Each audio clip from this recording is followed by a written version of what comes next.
मी श्रीनिवास आंडी, सहाय्यक कृषी अधिकारी, कृषी विभाग किल्ले धारू आणि या गावाचा आपला सर्वांचा कर्मचारी।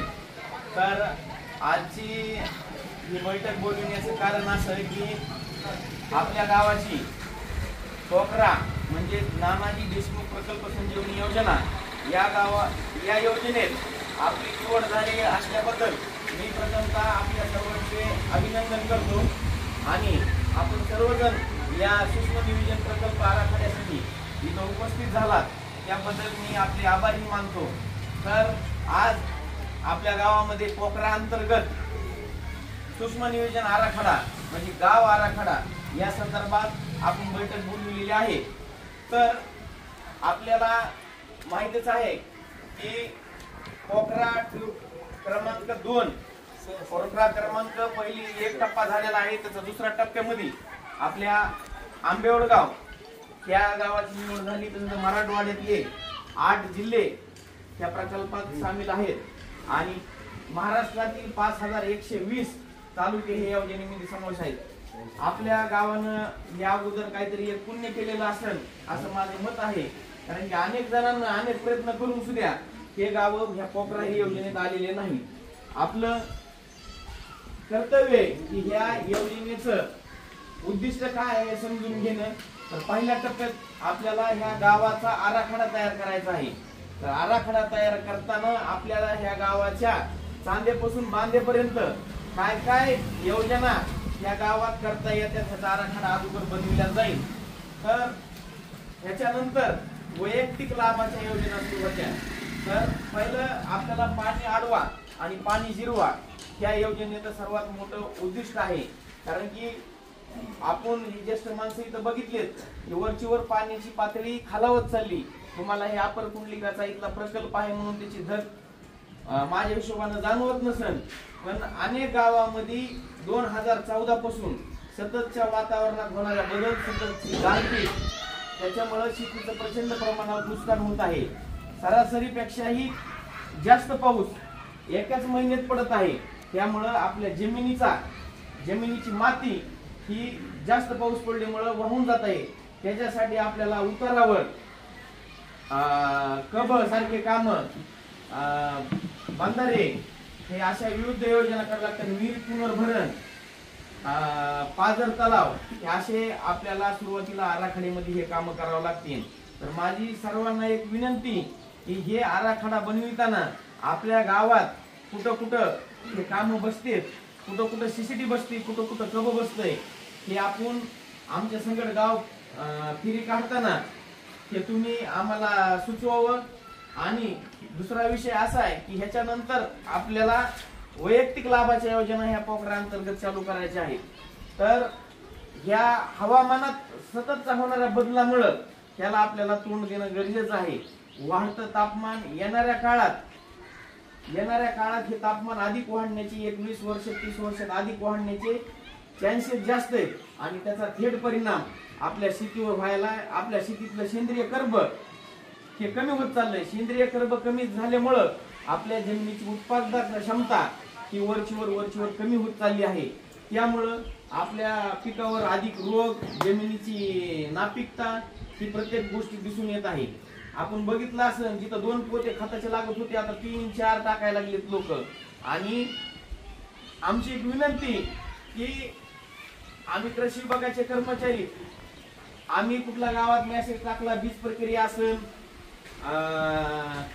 बीज उगवण क्षमता असेल तर कार्यक्रमाला कुणीच येत नाही आणि कार्यक्रम झाल्यावर पुन्हा फोन लावते असं जे एखाद्या बैठकीतून उतरून हे करते किंवा कृषी ऑफिसचे कर्मचारी कुणीही येत नाहीत, आम्हाला मार्गदर्शन करीत नाहीत, काय नाही करत। तुम्ही आम्हाला कधी बी फोन लावा, तुमच्या पिकावर रिले नाही, पण ज्याच्या रानात दिवाळीच्या नंतर मोकळे असतील त्याच्या रानात आपण हा उताराच्या दिशेनं आडवा बांध म्हणजे कब हे बनवून घ्या।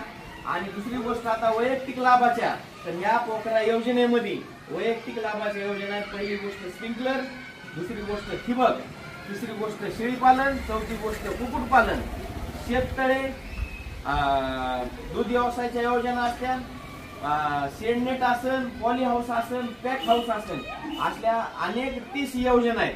पण कुणीही विनंती करून किंवा साहेब असं मला करायचंय माझं पहिलं आहे आणि त्याचे तिचे पैसे काढून द्या, तर कृपया करून कुठलाही चुकीचं काम माझ्या हातून होणार नाही. शेतकऱ्याला जेवढा त्यांच्या बांधावर न्यायचा प्रयत्न करता येईल तेवढं बांधावर न्यायचा प्रयत्न मी 100% कृषी विभागाच्या माध्यमातून तुमच्या गावचा सहाय्यक कृषी अधिकारी म्हणून 100% माझे प्रयत्न असणार आहेत. फक्त मला एवढीच अपेक्षा आहे तुमच्याकडून, ह्याच्यावरती कुठलंही राजकारण आणू नका. तुम्ही योजना मागा, तुमचं नियमात बसून तुम्हाला कशी योजना देता येईल हे आम्ही प्रयत्न करू. फळबाग आहे, आपल्या गावात भरपूर डाळिंबाचं क्षेत्र महागाईच्या काळात होतं, पण केल्या असल्यामुळे हे गावाचं डाळिंबाचं हे क्षेत्र कमी झालंय.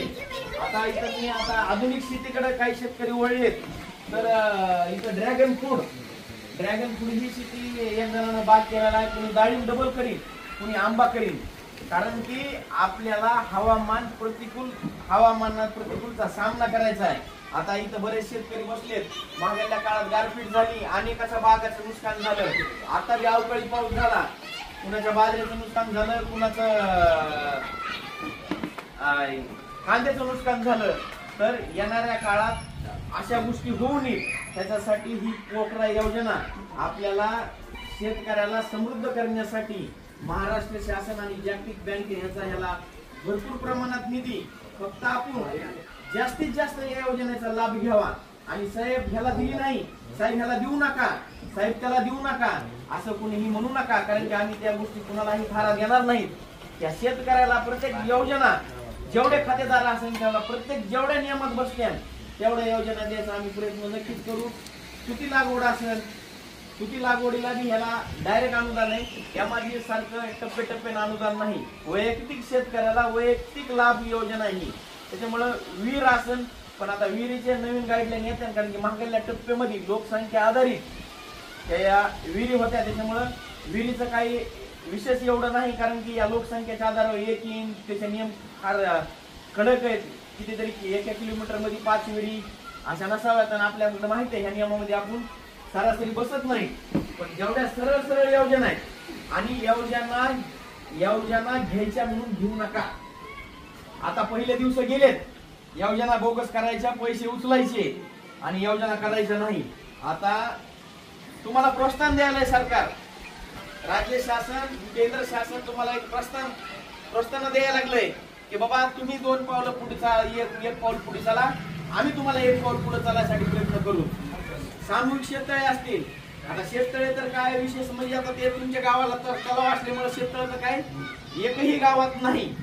आम्ही अनेकाला प्रयत्न केले. आता विनायक घोळवे म्हणून एक शेतकरी, त्याच्यावर इथं शेत आहे, तर त्यानं शेततळ्यासाठी अर्ज केला, पण त्यानं त्या डोंगरावर तिथं खोल जात नव्हतं आणि त्याला जास्त खर्च यायला ब्लास्टिंग करण्यासाठी हे, त्याच्यामुळे त्यानं ते एकच शेतकरी की त्यानं शेततळ्या घ्यायचा प्रयत्न केला, पण ती त्या जमिनीची क्वालिटी आणि ती जागा अयोग्य असल्यामुळं तिथं काही शेततळं झालं नाही. तर माझी एक सर्वांना विनंती की आता जवळपास खरीपाचं सीझन आपल्या खाली घाटापासून खाली जवळपास 80% पेरण्या झालेल्या आहेत, पण पावसाचा खंड पडलाय आणि हीच परिस्थिती वर्षाच्या पिकावर रोग, तुमचं खत व्यवस्थापन, पाणी व्यवस्थापन. आता आपल्याकडं भरपूर प्रमाणावर पाणी असल्यामुळे आपल्या इकडं माझ्या हिशोबानं मी 2021 पासून या गावात 19 पासून या गावात कृषी या पदावर आहे. आता हे पदाचं नाम बदलून सहाय्यक कृषी अधिकारी हे राज्य शासनाने केलेलं आहे.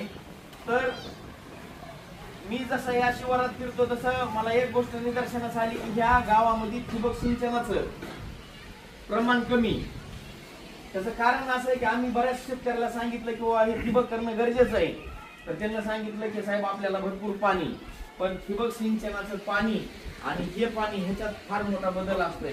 कारण की आपण दिलेलं पाट पाणी हे जमिनीच्या पृष्ठभागावरून वाहिलं जातंय आणि ठिबकचं दिलेलं पाणी हे एक एक एक एक थेंब पडून ते जमिनीत आपल्या त्रिकोणी भागात असं खाली विभागले जातंय. त्याच्यामुळे ज्याच्याकडे ठिबक असेल त्यानं बघा की ठिबकच्या पाण्यातला जास्त दिवस ओलावा राहतोय आणि पाट पाण्याचा ओलावा 2-3 दिवसानंतर नाहीसा होतोय. तर आपल्या तर डोंगर भाग आहे समजा, तर माझी विनंती की ह्या पोखरा म्हणजे एक शेतकऱ्याच्या जीवनात समृद्धी घडविणारी योजना आहे आणि त्याचा लाभ आपण घेतला पाहिजे. इथल्या सरपंचाचं म्हणा, इथल्या गावकऱ्यांचं म्हणा एक भाग्य समजितो मी, कारण की अनेक जणांना प्रयत्न केले. मी काय लांबला नाही, माझं गाव पाठीपार गाव आहे. आम्ही एवढे प्रयत्न केले, आम्ही अनेक जणांना निवेदन दिले, पण ते काय आमचं गाव त्या पोखरा योजनेमध्ये समाविष्ट झालं नाही. कारण की ही तुमच्या जीवनात इथून मागे ही योजना झाली नाही आणि इथून पुढेही ही योजना होणार नाही. ही एकटी योजना, ही पोखरा म्हणजे नानाजी प्रकल्प संजीवनी प्रकल्प योजना आहे. हिचा लाभ आंबेडगाव परिसरातील शेतकऱ्यांना, प्रत्येक शेतकऱ्यांना घ्यावा. फक्त वैयक्तिक लाभ नाही, पण गावाच्या विकासासाठी बी तुम्ही सर्वांना पुढे यावा. ह्याच्यात कुठलंही राजकारण आणू नका, ह्याच्यात कुठलाही धर्म आणू नका, कुठलीही जात आणू नका. आम्ही कुठलीही जातीभेद करणार नाहीत. आमची कर्तव्य ही जात आहे आमची. आणि ग्रामपंचायत, कृषी विभाग आणि या गावातले शेतकरी, या गावातले समजे मार्गदर्शक, आम्ही यांना सोबत घेऊन की येणाऱ्या 5 वर्षामध्ये ही पोखरा ही योजना ह्या गावामध्ये राबविण्यासाठी प्रभावी प्रयत्न करणार आहेत. तर माझी एक विनंती की आपणही प्रत्येकानं साथ द्यावा किंवा आणि ह्या योजनेमध्ये कुठलंही कुणाचाही आडपाटा असणार नाही. आता काही लोकांनी मत आहे की बाबा ग्रामपंचायत मधले आडपाटा येईल, कुणी ग्रामपंचायतला वाटण ह्या शेतकऱ्यानं मला मतदान केलं नव्हतं म्हणून त्याला ह्याच्यामध्ये कुठलाही अडचण येणार नाही. प्रत्येक शेतकऱ्याच्या बांधावर आणि प्रत्येक शेतकऱ्याच्या घरात ही योजना न्यायचं ह्या महाराष्ट्र शासनाचं उद्दिष्ट आहे. आणि त्याच पद्धतीनं तुम्ही आम्हाला प्रतिसाद द्यावा. प्रत्येक शेतकऱ्यांना आता बहुतेक माझ्या हिशोबाने आपल्या इथं 80% भाग या वर्षी तर ऊसाचा होईल. त्याच्यामुळे कबचे काम म्हणजे जे वाहून जाणार पाणी उताराचं ते आपल्या शेतीत अडवायचं. म्हणजे आपल्या शेतीचा जी खच निघून चाललाय, माती निघून चालली, इथं जुनी पिढी माहिती, त्यांना माहिती आहे की एक मातीचा थर व्हायला कितीतरी वर्ष लागतात. म्हणजे मातीचा थर वाहून चाललाय. आपण कब केलं तर 1 मीटर जागा त्या बांधा शेजारची आपली पडून राहते. पण त्याच्यामुळं पावसाचं येणारं पाणी आणि पाण्यासोबत येणारी माती ही आपल्या त्या खड्डे साठणार आहे. आपल्या शेतातली होणारी धूप ही आपल्याला त्याच्यामुळे वाचविता येणार आहे. आणि पाण्याची पातळी ही जमिनीत पाणी मुरल्यामुळे त्याची ऑटोमॅटिक होणार आहे. तसं माझ्या हिशोबानं इथं वनक्षेत्र बाग भरपूर आहे. आणि वैयक्तिक जिथं हे आहे, जे आम्ही आराखडा तयार करताना ह्या गावात कब, सीसीटी, छोटे बंधारे, बारके साठवण तलाव जिथं जिथं ज्या साईड बसतात त्या साईड प्रस्तावित करणार आहे. त्याच्यामध्ये कुठला गुत्तेदार येईल, कुठलं काय येईल आम्हाला काही माहित नाही. ही समजी ही प्रक्रिया ही ऑनलाईन असणार आहे. त्याच्यामुळे आमचं एकच उद्दिष्ट आहे, कुणी गुत्तेदार येऊ, कुणी तुमच्या गावातला एखादा येईल, कुणी येईल, पण ही योजना जिथं ऊस आहे तिथं आम्हाला माहिती शक्य नसणार आहे. कारण की शेतकऱ्याचं नुकसान होऊन ही करण्याचं शक्यच आहे. आणि तुम्ही करता आणि आपलं गाव खामगाव पंढरपूर हायवेवर असल्यामुळे सुशिक्षित आहे आणि ह्याचा फायदा आपण शेतीमध्ये करा. काय नाही साहेब आले ते बोलून गेले, त्यांचं काय पगारीचं काम चलत असतंय, ते काय असं म्हणून सोडून देऊ नका. ही खरंच नानाजी देशमुख प्रकल्प संजीवनी योजना ही तुमच्या आयुष्यात म्हणजे बदल घडविणारी योजना आहे. मी म्हणलं ना, पहिल्या शब्दात म्हणलं की तुमच्या गावाचं भाग्य आहे की तुमच्या गावाला योजना आली. आज ह्या 30 योजनेमध्ये तुम्हाला थेट अनुदान ती 1 महिना 2 महिन्याच्या आत जसा आपला अर्ज जसा पुढे जाईल तसं त्याला थेट अनुदान भेटतंय. आणि एकाच मुठीनं एकाच रकमेत हे भेटतंय, अर्ज अनुदान भेटतंय. त्याच्यामुळं ह्या गावात स्प्रिंकलर, ठिबक, फळबाग, तुतीचं शेड, आता चारदरी, सोनीमोहा या गावात मोठ्या प्रमाणावर तुतीचे शेड आहे. माझ्या हिशोबानं एक 40-30-40 हजार रुपये महिना त्या गावातले शेतकरी कमी. तुम्ही आता चारदरीला आपल्या शेजारचं गावावर तुम्ही चारदरीला जात असताना तर मायकर वस्ती पासून वरी पालकर वस्ती, मुंडे वस्ती पर्यंत वरल्या कडीपर्यंत जा, तुम्ही जीवाच्या शिवापर्यंत जा, तुम्हाला ऊस हा नाहीसा झालेला दिसेल त्या गावातला.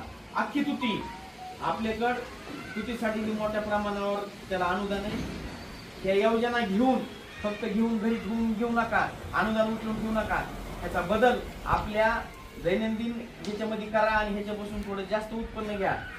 तर आता ते मग आता हे काय पोखरा योजनेतल्या ह्या बैठकीतला भाग नाही, पण इतके लोक कधीच जमत नाही. म्हणून सांगतो, आता त्या बहिणीनं नॅनो DAP चा नॅनो युरियाचा उल्लेख केला तर माझी प्रत्येक शेतकऱ्याला खाली द्यायला लागल्यात. आणि मार्केटमध्ये इतका डीएपी आलाय, कारण की ते राज्य शासनाला त्याचं पूर्ण अपडेट असतं किंवा धारूर तालुक्याला किती डीएपी आला. तर असा XYZ धारूर तालुक्याला समजा 100 मेट्रिक टन डीएपी आला आणि धारूर तालुक्यामध्ये 300 मेट्रिक टनाची विक्री झाली. मग हे 200 मेट्रिक टन खत आलं कुठून? हे 200 मेट्रिक टन खत हे पूर्णपणे बोगस आहे. तर माझी एक विनंती की खत घेताना कुठल्याही एका खताचा मागणी करू नका. 12-32-16 आहे, 10-26-26 आहे, 20-20-13 आहे, 18-18, 10 आहे, 9-24-24 आहे, 24-24 आहे, पुन्हा 20-20-13 ची यावेळेस मागणी भरपूर प्रमाणात आली. तर कुठलंही खत NPK नत्रस पुरत पालाश तुम्ही ह्याचा अभाव आहे म्हणून आपण डायरेक्ट डीएपी मागतात, डायरेक्ट हे मागतात.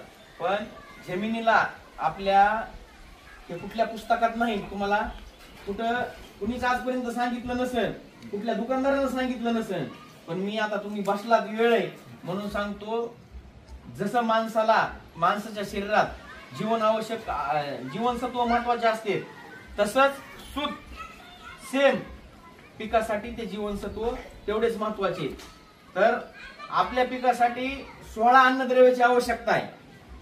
तर 16 अन्नद्रव्यापैकी मुख्य 3 आहेत, नत्रस पुरत पालाश NPK, हे मुख्य 3 झाले. दुय्यम 3 आहेत, कॅल्शियम, मॅग्नेशियम, सल्फर. पुन्हा तियम 3 आहेत, जस्त, बोरॉन आणि मॅग्नेशियम. आणि लोह, झिंक, मोल्डेम हे असे मिळून समजे 13 3 एवढे महत्वाचे आहेत की ते आपल्याला फुकट भेटतात.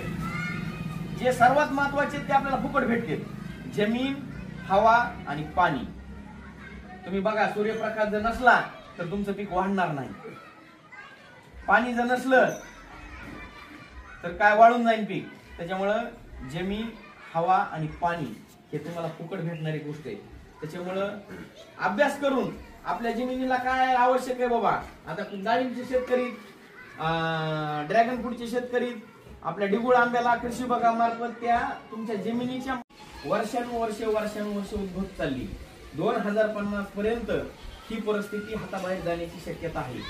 आणि माझी दुसरी एक शेतकऱ्याला विनंती की तुम्ही मोबाईलचा वापर करतात, फक्त तुम्ही मेसेज टाकल्यानंतर त्या ग्रुपवर वर टाकण्याचा प्रयत्न करू नका. इथं वकील साहेब आहेत, वकील साहेब मी टाकलेल्या प्रत्येक मेसेजला रिप्लाय देतात. ठीक आहे, आमचं चूक असेल, वाईट असेल, फक्त त्याला रिप्लाय द्या, म्हणजे आम्हाला कळते किंवा शेतकरीने वाचला ही मेसेज. तर आता आपल्याकडे पेरण्या झाल्यात, येणारा टप्पा हा आपल्याला कीटकनाशक फवारणीचा आहे, खत व्यवस्थापनाचा आहे. तर माझी सर्व शेतकऱ्यांना विनंती की औषध घेताना त्या दुकानदाराकडून GST ची पावती, त्याचा दुकानाचा बियाण्याचा लायसन्स आणि खताचा औषधाचा लायसन नंबर आणि त्याची छापील पावती ही तुम्ही त्या औषध घेताना औषधाचं नाव, कंपनीचं नाव, कंपनीचा बॅच नंबर, मिली रेट असं त्याच्यावर एक आखाना असतो, त्याच्यात त्यांनी हे करतात. तर कच्ची पावती कुणीही घेऊ नका, कारण की बाजारात सध्या भरपूर प्रमाणात बोगस औषधाची विक्री चालू आहे. आणि त्याच्यावर आणि असं कुठं निदर्शनास आलं तर आमच्या धारूरचे तालुका कृषी अधिकारी आदरणीय भगत साहेब किंवा ह्या गावचा मी एक सहाय्यक कृषी अधिकारी असल्यामुळं तुम्ही कधीही मला फोन लावून किंवा त्या बॉटलीचा फोटो किंवा त्या औषधाचा फोटो टाकू शकतात. मला काय कुठल्या कंपनीवर टीका करायची नाही, पण शेतकऱ्याची फसवणूक होऊ नये. आणि एक विनंती की आपण कीटकनाशक घेताना त्याच्यासोबत अनेक प्रकारचे औषधे घेऊ नका, कारण की कुणाचे उधारीचे खाते असते, कुणाचे नगदीचे असते उधारीत. कारण की शेतकऱ्याला माहितीचा काही शेतकरी हुशार आहेत, काही क्वालिफाईड आहेत, त्यांना दुकानदाराला सांगायची गरज पडत नाही की बाबा हे कुठलं औषध मारून मी, ते सांगतात मावा पडले, हे दिवा माझ्या शेतात मावा पडलाय. आणि आपल्या रानातल्या किडी ते आपण ओळखायला शिकणं गरजेचं आहे. तर पहिल्या सुरुवातीच्या काळातच आता रस शोषण करणाऱ्या किडीचा आपल्या कापसावर, सोयाबीनवर हे अटॅक होणार आहे. त्याच्यासाठी आपण बाजारात विशिष्ट प्रकारची औषधे, पण त्याच्यासोबत एक कीटकनाशक त्यासोबत दुसरे अनेक प्रकारचे टॉनिक, औषधाची पॉवर, जे मेन कीटकनाशक आहे, जे महत्वाचं कीटकनाशक आहे, त्याची पॉवर कमी होत चालली. त्याच्यामुळं आणि खत व्यवस्थापन करताना अनेक शेतकरी आणि युरियाचा भरपूर प्रमाणावर बेसुमार वापर करीत चाललेले आहे. त्या युरियाचा परिणाम असा व्हायला लागलाय की शासनानं आता युरिया कमी द्यायला सुरुवात केलेली आहे. आदरणीय देशाचे प्रधानमंत्री यांनी सुद्धा आपल्या व्हिडिओच्या माध्यमातून शेतकऱ्याला, या देशातल्या शेतकऱ्यांना आवाहन केलंय किंवा युरियाचा खताचा वापर तुम्ही कमी करा. कारण की युरियाच्या खतामुळं युरियाचं खत विरघळून आपल्या ह्या पाण्यात मिसळायला लागले आणि ह्याची टक्केवारी माझ्या हिशोबानं 45% वरपर्यंत गेली. म्हणजे धोक्याची पातळी आपण समजून ओलांडली आणि त्याचा परिणाम हे पाणी आपल्या शरीरात जात असल्यामुळे कॅन्सरची समस्या मोठ्या प्रमाणावर उद्भवती चालली. अति केमिकलचा वापर, अति खताचा वापर या तुमच्या आमच्या जीवनात एक आजार बनून यायला लागल्यात. कुठंतरी मागल्या 5 वर्षाच्या काळात, 10 वर्षाच्या काळात कुठंतरी कॅन्सरचा पेशंट, टीबी, तोंडाचा कॅन्सरचा पेशंट आढळून येत होता. पण आता विविध प्रकारचे 40 कॅन्सर हे आपल्या शरीरात दिसून यायला लागले. कॅन्सर 3ऱ्या स्टेप मध्ये जाऊ तर कळत नाही आणि 3ऱ्या स्टेप मध्ये गेल्यावर माणूस काही वाचत नाही. त्याच्यामुळे माझी विनंती येणाऱ्या पिढीला, तुम्ही कुणी जमिनी कमवून ठेवायला लागलात, कुणी बंगले बांधून ठेवायला लागलात, पण येणाऱ्या पिढीसाठी आपण आपली जमीन सुपीक करून ठेवा अशी विनंती. आणि दुसरी गोष्ट की वरचीवर तापमानाची वाढ होत चालली. आता इथं आमच्या आजोबाच्या वयाचे, कुणी वडिलाच्या वयाचे माणसं आहेत, कारण की पहिलं तापमान एवढं नव्हतं. आता मी एप्रिल मध्ये 40 डिग्री सेल्सिअस 42 डिग्री सेल्सिअस चाललंय. त्याचं कारण असं आहे की बेसुमार पद्धतीने होत चाललेली वृक्ष लागवड. मित्रांनो, आपण म्हणतात की माझ्या बांधावर झाड आहे आणि ते त्याच्या खाली पिकी येईना. तुम्ही एक लक्षात घ्या की आपण झाड तोडायला लागला तर साड्या लावायला लागला झाडामुळे.